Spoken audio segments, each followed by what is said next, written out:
Bienvenue dans 10 minutes, le podcast des Français dans le monde pour aider tous ceux qui se préparent, qui vivent ou qui rentrent de mobilité internationale. Je suis Gauthier Seyss et j'ai le plaisir de passer 10 minutes avec Nathalie Graal. Mon invitée est une lionne. 10 minutes, le podcast des Français dans le monde. Françaisdanslemonde.fr. Bonjour Nathalie. Bonjour Gauthier. Bienvenue sur l'antenne de la radio des Français dans le monde. Je remercie les équipes lepetitjournal.com qui nous ont mis en relation aujourd'hui. Il faut dire que tu as gagné il y a quelques mois le trophée humanitaire des Français du Moyen-Orient et que on va discuter dans quelques instants d'une difficile mais que tu as pu te transformer en formidable aventure.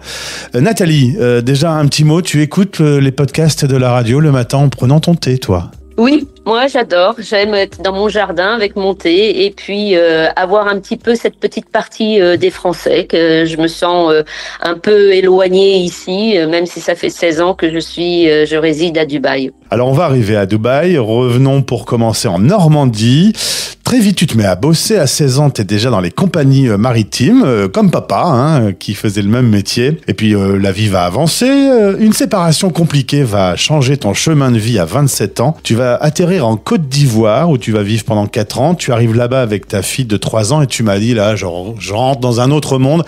Et il y a une connexion avec l'Afrique, tout de suite. Oui, une connexion parce que les gens, malgré toute leur détresse ou qu'ils n'ont pas d'argent, sont toujours très bienveillants à parler. Moi, j'adore le contact des gens de la rue. Alors là-bas, tu travailles, tu es responsable des opérations pour le chargement des bateaux, une vie d'expat, avec une grande solidarité des expats entre eux. Enfin, c'est un moment de vie que tu as beaucoup aimé.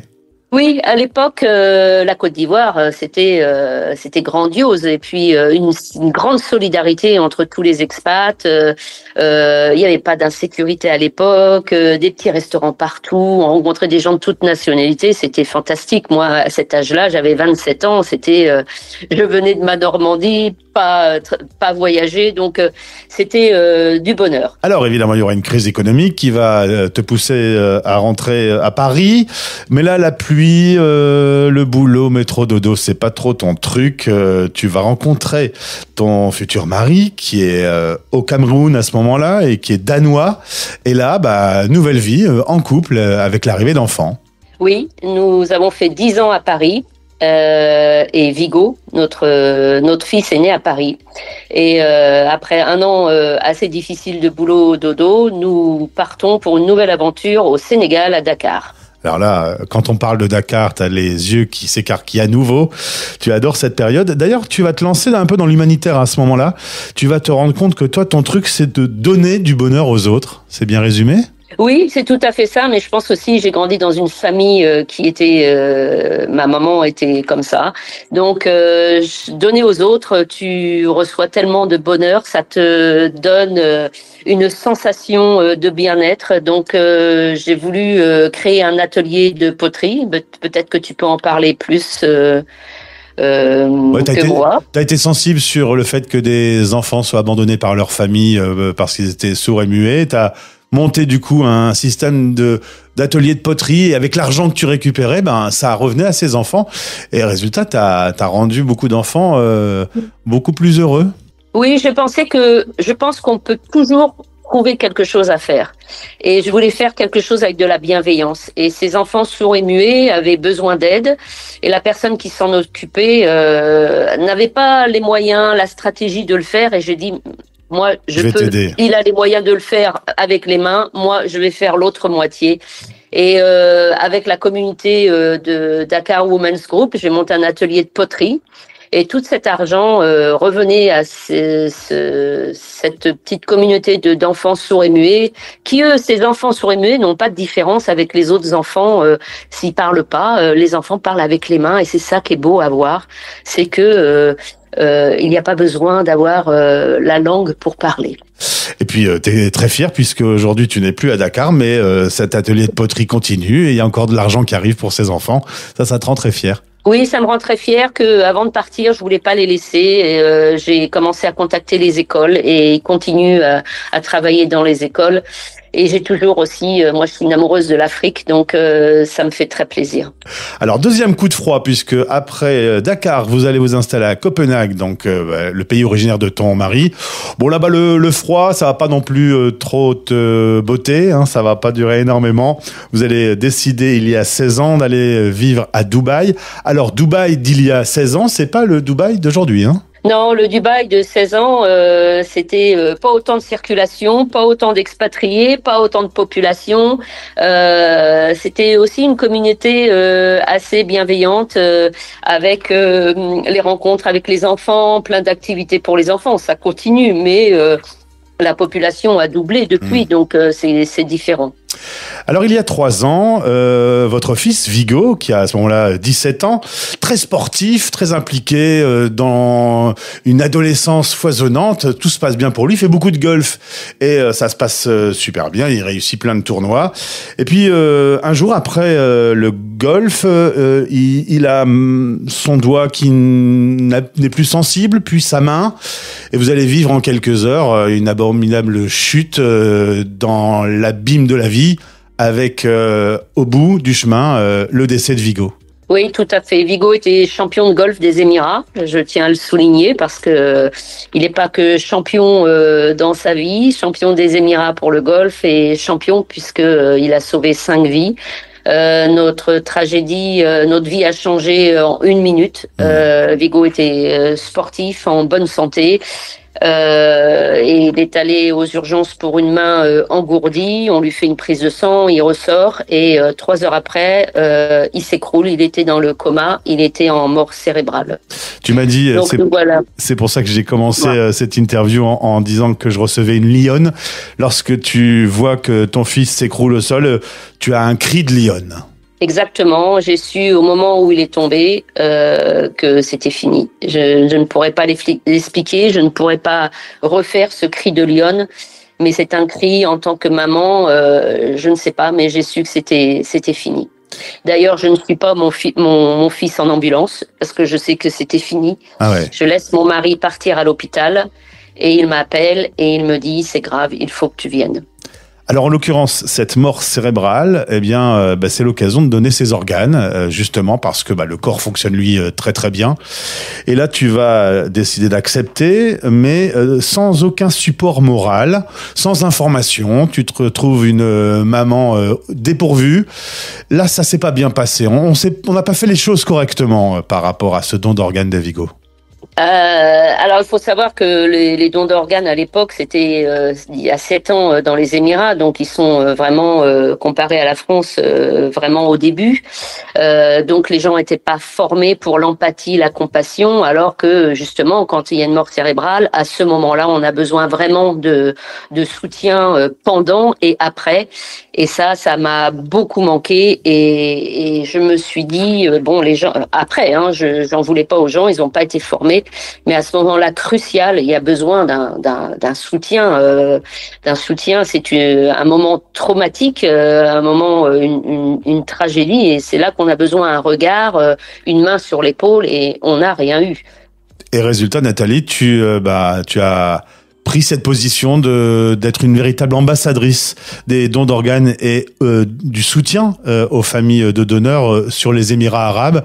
Tu as enchaîné dans les années qui ont suivi avec des conférences, des dizaines de conférences. Il y a des films qui ont été faits. L'idée, c'est que vraiment, ton expérience, ça a dû servir pour que les familles qui vivent ça puissent être mieux accompagnées. Oui, parce que il faut savoir que on peut pas s'imaginer tant que ça n'arrive pas en pleine face. Donc, quand ça s'est passé, je me suis dit, je ne veux aucune maman ait ce que j'ai vécu, et je voudrais faire un changement. Je voudrais faire que le système soit mieux. Et donc, en parlant avec le chairman des organes dans les Émirats, j'ai dit, si vous voulez des organes, vous ne pouvez pas agir comme ça. Il faut donner du soutien, il faut... Et alors, on est parti dans dans un process où j'ai participé au workshop d'empathie, de compassion, comment parler aux familles. J'étais l'exemple, bien sûr, qui était l'exemple réel pour savoir ce que j'ai ressenti et ce qu'il faudrait faire. Donc me voilà partie dans les Émirats, dans tous les hôpitaux. J'ai fait 60 conférences internationales à Dubaï et mon message il est très clair. C'est de pas parler de religion, c'est parler d'amour et d'humanité. Donc c'est un message qui touche énormément tous les gens, que ce soit les hommes ou les femmes. Et on m'a amené dans tous les ministères. Je me dis, mais Vigo, où tu m'as amené? Parce que ministère de l'armée, ministère de la défense, ministère de l'éducation, j'ai fait tous les ministères. Et je me laisse porter.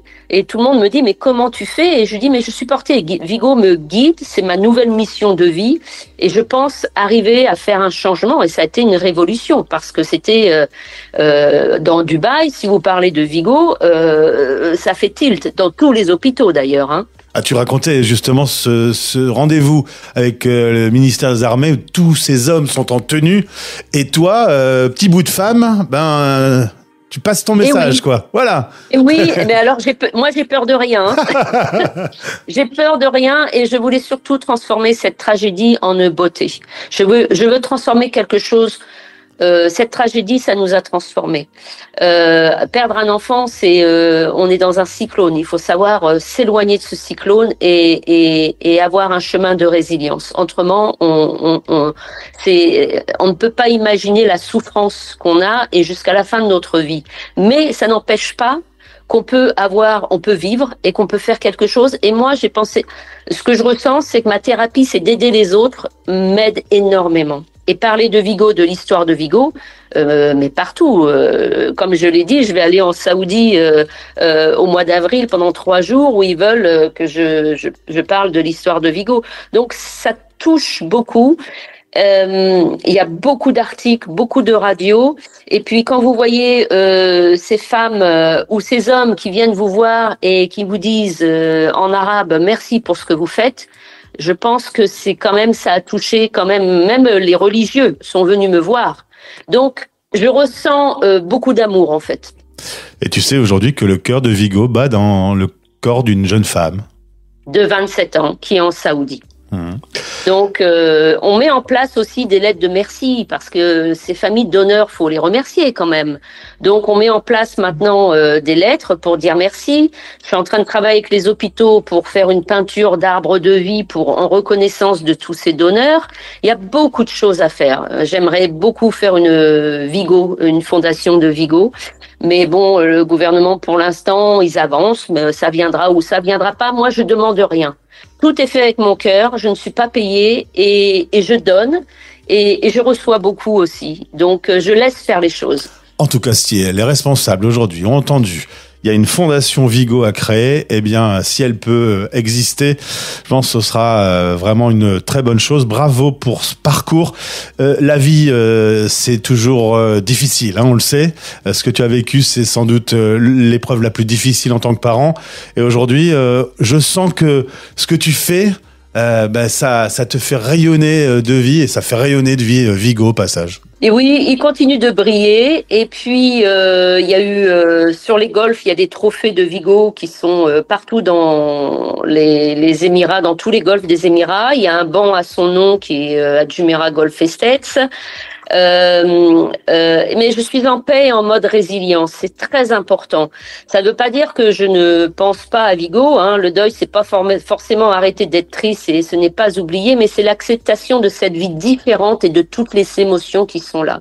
Quand on intègre ce que j'appelle la cohabitation de la joie et du malheur, c'est un peu plus simple.